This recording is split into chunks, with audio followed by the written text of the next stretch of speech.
আসসালামু আলাইকুম রহমতুল্লাহি বারাকাতুহু। প্রিয় বন্ধুরা, আজ আমরা রোম শহরের প্রাণকেন্দ্র কলোসিওতে আছি।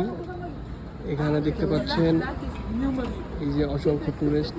এখন শীতকাল, জানুয়ারি মাস, তাই টুরিস্ট এখানে কম আছে।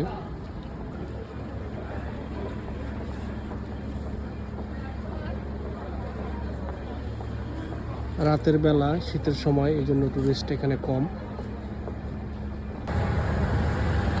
70 খ্রিস্টাব্দে এই কলোসিওর কাজ শুরু হয়, নির্মাণ কাজ, এবং 80 খ্রিস্টাব্দে এর নির্মাণ কাজ শেষ হয়। দীর্ঘ 10 বছর যাবৎ এর নির্মাণ কাজ চলছিল। এই যে আপনারা দেখতে পাচ্ছেন।